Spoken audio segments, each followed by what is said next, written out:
നമസ്കാരം. ഇന്ന് നമ്മൾ തയ്യാറാക്കാൻ പോകുന്നത് ശ്രീലങ്കൻ സ്പെഷ്യൽ ആയിട്ടുള്ള ശ്രീലങ്കയിലെ ട്രഡീഷണൽ ആയിട്ടുള്ള ഒരു കേക്കാണ്. ബിബിക്കൻ പോൾ കേക്ക് എന്ന് പറയുന്ന ഒരു പേരിലാണ് ഇത് അറിയപ്പെടുന്നത്. തേങ്ങയും അതുപോലെ തന്നെ ശർക്കരയും വെച്ചിട്ട് വളരെ വ്യത്യസ്തമായ ഒരു രീതിയിലാണ് ഈ ഒരു കേക്ക് റെഡിയാക്കി എടുക്കുന്നത്. അപ്പോൾ മെയിനായിട്ട് ക്രിസ്മസിനും അതുപോലെ ന്യൂ ഇയർ സെലിബ്രേഷനൊക്കെയാണ് ഈ ഒരു കേക്ക് ശ്രീലങ്കയിൽ മെയിനായിട്ട് ഉണ്ടാക്കിയെടുക്കുന്നത്. അപ്പോൾ നല്ല ടേസ്റ്റാണ്, ഇതിന് വേറെ തന്നെ ഒരു ഫ്ലേവറാണ്. പിന്നെ എളുപ്പത്തിൽ നമുക്ക് തയ്യാറാക്കിയെടുക്കാം, ഓവൻ്റെ ഒന്നും ആവശ്യമില്ല. അപ്പോൾ എല്ലാവരും തീർച്ചയായും ഉണ്ടാക്കി നോക്കാനും അഭിപ്രായം അറിയിക്കാനും മറക്കരുത്. പിന്നെ ഞാൻ എപ്പോഴും പറയുന്നത് പോലെ ഇനി ചാനൽ ആരെങ്കിലും പുതിയതായിട്ട് കാണുവാണെങ്കിൽ നിങ്ങൾക്ക് എൻ്റെ റെസിപ്പീസ് ഇഷ്ടപ്പെടുവാണെങ്കിൽ സബ്സ്ക്രൈബ് ചെയ്യാൻ മറക്കരുത്. സബ്സ്ക്രൈബ് ചെയ്യുമ്പോൾ അതിൻ്റെ തൊട്ടടുത്തായി കാണുന്ന കുഞ്ഞു ബെല്ലൈക്കൺ ക്ലിക്ക് ചെയ്യാനും അതിൻ്റെ കൂടെ ഓപ്പണായി വരുന്ന ബോക്സിൽ ഓൾ എന്ന് ടിക്ക് ചെയ്യാനും മറക്കരുത്. അപ്പോൾ നമുക്ക് വേഗം തന്നെ വീഡിയോയിലോട്ട് പോകാം. അപ്പോൾ ഈ ഒരു പോൾ കേക്ക് എങ്ങനെ റെഡിയാക്കി എടുക്കുന്നതെന്ന് നോക്കാം. ഇതിനായിട്ട് നമുക്ക് ആവശ്യമായിട്ടുള്ളത് ഒരു തേങ്ങയാണ് ഞാൻ എടുത്തിട്ടുള്ളത്. ഒരു തേങ്ങ ചിരകി എടുത്തിട്ട് അതിൻ്റെ തേങ്ങാപ്പാൽ, തേങ്ങയുടെ ഒന്നാം പാലാണ് നമുക്ക് വേണ്ടത്. അപ്പോൾ ഒരു തേങ്ങയുടെ പാലെടുത്തത് ഞാനൊരു പാത്രത്തിലോട്ട് എടുത്തു വെച്ചിട്ടുള്ളതാണ്. തേങ്ങയുടെ പാലെടുത്തതിന് ശേഷം വരുന്ന ആ തേങ്ങ പിണ്ടി ഇതുപോലെ നമുക്ക് ആവശ്യമായിട്ടുണ്ട്. ഈ ഒരു കേക്കിന് വേണ്ടിയിട്ട് നമ്മൾ ഇതാണ് മെയിനായിട്ട് ഉപയോഗിക്കുന്നത്. അപ്പോൾ പാലെടുത്തതിന് ശേഷം അതൊരു പാത്രത്തിലോട്ട് മാറ്റി വെക്കാം. പിന്നെ ഇതിലോട്ട് നമ്മൾ മധുരത്തിന് വേണ്ടി ചേർത്ത് കൊടുക്കുന്നത് ശർക്കരയാണ്. അപ്പോൾ ശർക്കരയുടെ കണക്ക് 250 ഗ്രാം ശർക്കര ഒന്ന് കുത്തി പൊടിച്ചെടുക്കുക, അതാണ് നമ്മൾ ഉപയോഗിക്കുന്നത്. പിന്നെ ഒരു ഇത്തിരി പഞ്ചസാര, ഒരു 100 ഗ്രാമിനടുത്ത് പഞ്ചസാര കൂടി നമുക്ക് ആവശ്യമായിട്ടുണ്ട്. അപ്പോൾ ആദ്യം ഇത് നമ്മളൊന്ന് മിക്സ് ചെയ്തെടുക്കുകയാണ് വേണ്ടത്. അപ്പോൾ അതെങ്ങനെയാണെന്ന് നോക്കാം. ഇനി ഇതുപോലെ ഒരു സോസ് പാൻ എടുത്തിട്ട് ഇതിലോട്ട് നമ്മൾ നേരത്തെ എടുത്ത് വെച്ചിരിക്കുന്ന തേങ്ങ ചേർത്ത് കൊടുക്കാം. അപ്പോൾ തേങ്ങാപ്പിണ്ടി ചേർത്തതിന് ശേഷം ഇതിലോട്ടേക്ക് നമ്മൾ എടുത്ത് വെച്ചിരിക്കുന്ന 250 ഗ്രാം ശർക്കര ചേർത്ത് കൊടുക്കാം. ഇനി നമ്മൾ അളന്ന് വെച്ചിരിക്കുന്ന 100 ഗ്രാം പഞ്ചസാര കൂടി ഇതിലോട്ടേക്ക് ചേർക്കാം. ഇനി നമ്മൾ എടുത്ത് വെച്ചിരിക്കുന്ന തേങ്ങാപ്പാൽ അത് 1 കപ്പാണുള്ളത്. ആ 1 കപ്പിൽ നിന്ന് ഒരു 1/4 കപ്പിനടുത്ത് ഇപ്പോൾ ഇതിലോട്ട് ചേർത്ത് കൊടുക്കാം. ബാക്കി നമുക്ക് അങ്ങോട്ട് മാറ്റി വെക്കാം. ഇനി ഫ്ലെയിം ഓൺ ചെയ്തിട്ട് ലോ ഫ്ലെയിമിലിടുക, ഹൈ ഫ്ലെയിമിലിട്ട് ചെയ്യരുത്. ഇതൊക്കെ കൂടി ഒന്ന് മിക്സ് ചെയ്തെടുക്കുക. തേങ്ങ ഒരിക്കലും ആ ഒരു ബ്രൗൺ കളറാകുന്ന രീതിയിൽ വാട്ടിയെടുക്കുകയല്ല വേണ്ടത്, ശരിക്കും ശർക്കരയായിട്ടൊന്ന് യോജിച്ച് കിട്ടുകയാണ് വേണ്ടത്. അപ്പോൾ ലോ ഫ്ലെയിമിലിട്ടിട്ട് നന്നായിട്ടൊന്ന് മിക്സ് ചെയ്തെടുക്കാം നമുക്ക്.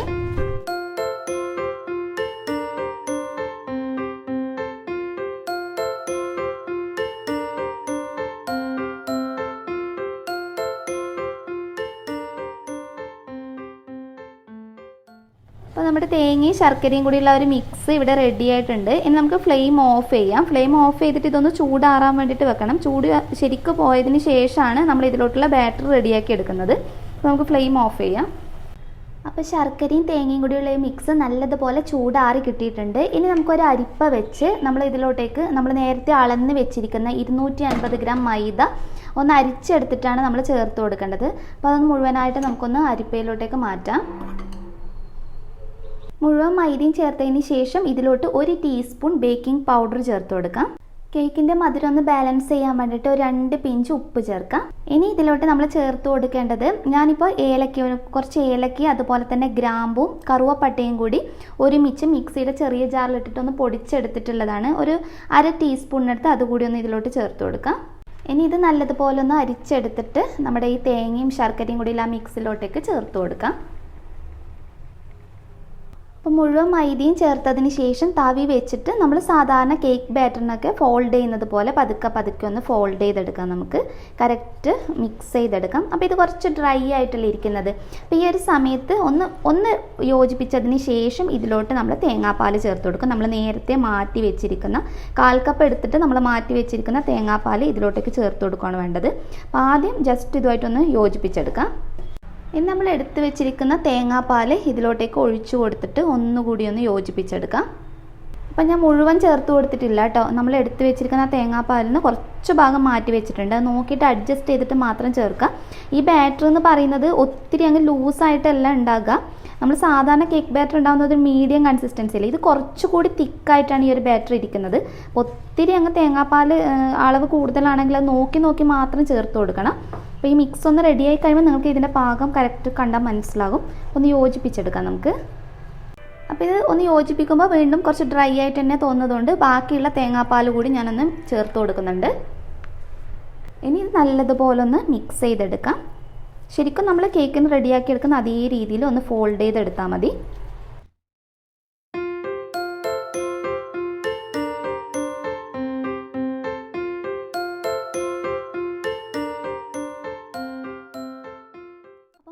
ഇതുപോലെ ഒന്ന് മിക്സ് ചെയ്തെടുത്തതിന് ശേഷം ഇതിലോട്ട് നമ്മൾ ചേർത്ത് കൊടുക്കേണ്ടത് ബട്ടറാണ്. അപ്പോൾ 100 ഗ്രാം ബട്ടറാണ് ഞാൻ ഇതിന് വേണ്ടിയിട്ട് ഉപയോഗിക്കുന്നത്.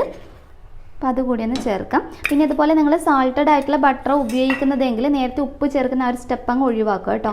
അപ്പോൾ ബട്ടർ ചേർത്തതിന് ശേഷം ഒന്ന് മിക്സ് ചെയ്തെടുക്കാം. അപ്പോൾ ഈ ഒരു സമയത്തിന് ഇതിലോട്ട് നമ്മൾ കുറച്ച് ഡ്രൈ ഫ്രൂട്ട്സ് കൂടി ചേർത്ത് കൊടുക്കുന്നുണ്ട്. അത് നിങ്ങൾക്ക് ഇഷ്ടമുള്ളതൊക്കെ മിക്സ് ചെയ്ത് ചേർക്കാവുന്നതാണ്.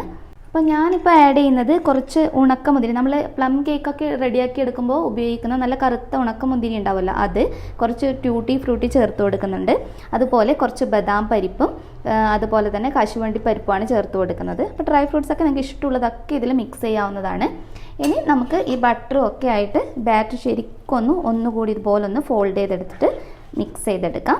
ഇത്രയും കാര്യങ്ങളാണ് നമ്മുടെ ഈ ഒരു കോക്കനട്ട് കേക്ക് റെഡിയാക്കി എടുക്കാൻ ആവശ്യമായിട്ടുള്ളത്. അപ്പോൾ ഒന്ന് ഫോൾഡ് ചെയ്തതിന് ശേഷം നമുക്കിത് റെഡിയാക്കി എടുക്കാവുന്നതാണ്. അപ്പോൾ ഈ ഡ്രൈ ഫ്രൂട്ട്സ് ഒക്കെ ചേർത്ത് കൊടുക്കുന്നതിന് ഇങ്ങനെ ചേർത്ത് കൊടുക്കുമ്പോൾ നിങ്ങൾക്ക് വേണമെങ്കിൽ നമ്മൾ സാധാരണ പ്ലം കേക്കൊക്കെ റെഡിയാക്കി എടുക്കുമ്പോൾ ഡ്രൈ ഫ്രൂട്ട്സ് ഡയറക്റ്റ് മിക്സ് ചെയ്യല്ല ചെയ്യുന്നത്, കുറച്ച് ഫ്ലോറുമായിട്ടൊന്ന് മിക്സ് ചെയ്യുക, നമ്മുടെ മൈദയായിട്ടൊന്ന് മിക്സ് ചെയ്തിട്ട് അതൊന്ന് ഇതിലോട്ടേക്ക് ചേർത്ത് കൊടുക്കുകയാണെങ്കിൽ കുറച്ചുകൂടി നല്ലതാണ്. ഞാനിപ്പോൾ ആ സ്റ്റെപ്പ് ഒന്നും ചെയ്തിട്ടില്ല. അപ്പോൾ നിങ്ങൾക്ക് വേണമെങ്കിൽ അങ്ങനെ റെഡിയാക്കി എടുക്കാം. ഇനി ഇത് നല്ലതുപോലെ, ഇതിപ്പോൾ കറക്റ്റ് പാകമായി കിട്ടിയിട്ടുണ്ട്, കണ്ടില്ലേ, നല്ലതുപോലെ യോജിച്ച് കിട്ടിയിട്ടുണ്ട്. അപ്പോൾ നമ്മുടെ കേക്കിൻ്റെ ബാറ്റർ ഇവിടെ റെഡി ആയിട്ടുണ്ട്. ഇനി ഇത് നമുക്കൊന്ന് ബേക്ക് ചെയ്തെടുക്കുകയാണ് വേണ്ടത്. അപ്പോൾ ഞാൻ ഇതിനായിട്ടൊരു ചെറിയൊരു പാത്രം എടുത്തിട്ടുണ്ട്. ബേക്കിംഗ് ട്രേ ഒന്നല്ല ഉപയോഗിക്കുന്നത്, സാധാരണ വീട്ടിലുള്ള ഏത് പാത്രം വേണമെങ്കിലും നിങ്ങൾക്ക് ഉപയോഗിക്കാം. ഇനി അത്യാവശ്യം ചുവടുകെട്ടിയുള്ള ഉപയോഗിക്കുകയാണെങ്കിൽ കുറച്ചുകൂടി നല്ലതായിരിക്കും. ഞാൻ ഇതിലൊന്ന് ബട്ടർ തേച്ച് ഗ്രീസ് ചെയ്തെടുത്തിട്ടുണ്ട്. നിങ്ങൾക്ക് ഇതിന് പകരം വേണമെങ്കിൽ ബട്ടർ പേപ്പർ വെച്ച് കൊടുത്താലും മതി. ഇനി നമ്മൾ റെഡിയാക്കി വെച്ചിരിക്കുന്ന കേക്ക് ബാറ്റർ ഇതിലോട്ട് ചേർത്ത് കൊടുക്കാം. അപ്പോൾ മുഴുവൻ ബാറ്ററും ഞാൻ ഇതിലോട്ട് ചേർത്ത് കൊടുത്തിട്ടുണ്ട്. ഇനി തവി വെച്ചിട്ട് പതുക്കെ ഒന്ന് ലെവൽ ചെയ്തെടുക്കാം. നമുക്ക് മുകൾ ഭാഗമൊക്കെ കറക്റ്റ് ഒന്ന് ലെവൽ ചെയ്ത് താഴ്ഭാഗത്ത് ഇതുപോലെ ഒന്ന് തട്ടിയിട്ട് ശരിക്കും എയർ ബബിൾസ് ഒന്നും ഇല്ലാത്ത രീതിയിൽ ഒന്ന് തട്ടി നേരെയാക്കി എടുക്കാം. ഇനി നമുക്കിതൊന്ന് ബേക്ക് ചെയ്തെടുക്കാം. ബേക്ക് ചെയ്തെടുക്കുന്നതിനായിട്ട് ഞാനിവിടെ ഇപ്പോൾ ഇഡ്ഡലി പാത്രം ഉപയോഗിക്കുന്നത്. നിങ്ങൾക്ക് വേണമെങ്കിൽ ഇതിന് പകരം ഓവൻ ഉപയോഗിച്ചിട്ട് ചെയ്യാം. അപ്പോൾ ഓവൻ ഉപയോഗിച്ച് ചെയ്യുന്നതാണെങ്കിൽ 160 ഡിഗ്രി സെൽഷ്യസിൽ 60 മിനിറ്റാണ് നമ്മൾ റെഡിയാക്കി എടുക്കുന്നത്. അപ്പോൾ ഇതുപോലെ ഇഡ്ഡലി പാത്രം കുക്കറാണോ ഉപയോഗിക്കുന്നതെങ്കിൽ ഇതിൻ്റെ താഴ്ഭാഗത്തായിട്ട് ഇതുപോലെ ഉപ്പ് വിതറി കൊടുക്കുക. ഉപ്പിന് പകരം നിങ്ങൾക്ക് വേണമെങ്കിൽ മണലും ഉപയോഗിക്കാം. പിന്നെ ഏതെങ്കിലും ഒരു പാത്രം ഇതുപോലെ ഒന്ന് കമിഴ്ത്തി കൊടുക്കുക. അതല്ലെങ്കിൽ ചട്ടിയുടെ ഒക്കെ അടിയിൽ വെക്കുന്ന റിങ് ഉണ്ടെങ്കിൽ അത് ഉപയോഗിച്ചാലും മതി. ഇനി ഹൈ ഫ്ലെയിമിൽ ഇട്ടിട്ട് ഈ പാത്രം നമുക്ക് നല്ലതുപോലെ ഒന്ന് ചൂടാക്കിയെടുക്കാം. അപ്പോൾ പാത്രം നല്ലതുപോലെ ചൂടായി വന്നപ്പോൾ ഞാൻ കേക്ക് ബാറ്റർ ഒഴിച്ചു വെച്ചിരിക്കുന്ന ട്രേ ഇതിലോട്ട് ഇറക്കി വെച്ചിട്ടുണ്ട്. അപ്പോൾ നിങ്ങൾ കുക്കറാണ് ഉപയോഗിക്കുന്നതെങ്കിൽ അതിൻ്റെ വിസിലും വാഷറും ഉപയോഗിക്കരുത് കേട്ടോ, നമ്മൾ റെഡിയാക്കി എടുക്കുന്ന സമയത്ത്. ഇനി നമുക്കിതൊന്ന് മൂടി വെച്ചിട്ട് ബേക്ക് ചെയ്തെടുക്കുകയാണ് വേണ്ടത്.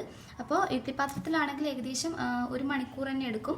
അപ്പോൾ ഫ്ലെയിം നന്നായിട്ട് കുറച്ചിട്ട് വേണം റെഡിയാക്കി എടുക്കാൻ വേണ്ടിയിട്ട്. കറക്റ്റ് ബേക്ക് ചെയ്യുന്ന സമയം ഞാൻ ഇത് കഴിഞ്ഞതിന് ശേഷം ഒന്ന് പറഞ്ഞുതരാം. അപ്പോൾ കറക്റ്റ് 1 അവർ എടുത്തിട്ടുള്ളൂ കേട്ടോ. കറക്റ്റ് 1 മണിക്കൂർ കഴിഞ്ഞപ്പോൾ ഞാനൊന്ന് തുറന്നിട്ടുള്ളതാണ്. ഫ്ലെയിം ഓഫ് ചെയ്തിട്ടുണ്ട്. ഒരു സ്റ്റിക്ക് വെച്ചിട്ട് ചെറുതായിട്ട് ഇതുപോലെ ഒന്ന് കുത്തി നോക്കുക. അപ്പോൾ നല്ല ക്ലിയർ ആയിട്ടാണ് സ്റ്റിക്ക് ഉള്ളത്. അപ്പോൾ നല്ല കറക്റ്റായിട്ട് ബേക്കായി കിട്ടിയിട്ടുണ്ട്. അപ്പോൾ കറക്റ്റ് 1 മണിക്കൂർ തന്നെ വെച്ചാൽ മതി കേട്ടോ. ഒരു ലോ ടു മീഡിയം ഫ്ലെയിമിൽ ഇട്ടിട്ട് വെച്ചാൽ മതി. ഇനി നമുക്ക് ഇത് നന്നായിട്ടൊന്ന് ചൂടാറട്ടെ. ചൂടാറിയതിന് ശേഷം ഞാനൊന്ന് കട്ട് ചെയ്തിട്ട് കാണിച്ചു തരാം. അപ്പോൾ നമ്മുടെ കേക്ക് നല്ലതുപോലെ ചൂടാറി കിട്ടിയിട്ടുണ്ട്. കണ്ടില്ലേ, സൈഡിൽ നിന്നൊക്കെ ശരിക്കും നല്ലതുപോലെ ഇളകി വന്നിട്ടുണ്ട്. ഇനി ഒരു സ്പൂൺ വെച്ചിട്ട് സൈഡിൽ നിന്ന് പതുക്കെ ഒന്ന് ഇളക്കി കൊടുത്തിട്ട് നമുക്ക് ഇതിൽ നിന്ന് എടുക്കാം. അപ്പം ഞാൻ കേക്ക് പാത്രത്തിൻ്റെ അകത്ത് നിന്ന് ഒന്ന് മാറ്റിയിട്ടുണ്ട്. ഇനി ഞാനൊന്ന് കട്ട് ചെയ്ത് കാണിച്ചു തരാം. അപ്പം ഞാൻ ചെറിയ ചെറിയ കഷ്ണങ്ങളായിട്ടൊന്ന് മുറിച്ചെടുത്തിട്ടുണ്ട്. നല്ല സോഫ്റ്റ് ആയിട്ടാണ് ഈ കേക്ക് ഇരിക്കുന്നത്. അതുപോലെ ശർക്കരയൊക്കെ ചേർത്തത് കൊണ്ട് ഇതിൻ്റെ ടേസ്റ്റ് ശരിക്കും ഒരു വേറെ തന്നെ ഫ്ലേവറാണ് കേട്ടോ, നമ്മൾ തേങ്ങാപ്പാലൊക്കെ വെച്ച് ചെയ്യുന്നത് കൊണ്ട്. അപ്പോൾ എല്ലാവരും തീർച്ചയായും ട്രൈ ചെയ്ത് നോക്കാം. പിന്നെ മൈക്രോവേവ് ഓവൻ്റെ ഒന്നും ആവശ്യമില്ല. നമ്മൾ ഇഡ്ഡലി പാത്രത്തിലോ കുക്കറിലൊക്കെ വെച്ചിട്ട് കറക്റ്റായിട്ട് ചെയ്തെടുക്കാവുന്നതേ ഉള്ളൂ. അപ്പോൾ എല്ലാവരും തീർച്ചയായും ട്രൈ ചെയ്ത് നോക്കാനും നിങ്ങളുടെ അഭിപ്രായം അറിയിക്കാനും മറക്കരുത്. നെക്സ്റ്റ് വീഡിയോയിൽ ഇനിയും നല്ലൊരു വെറൈറ്റി ഡിഷായി കാണാം. അതുവരെ ടേക്ക് കെയർ, ബൈ ബൈ.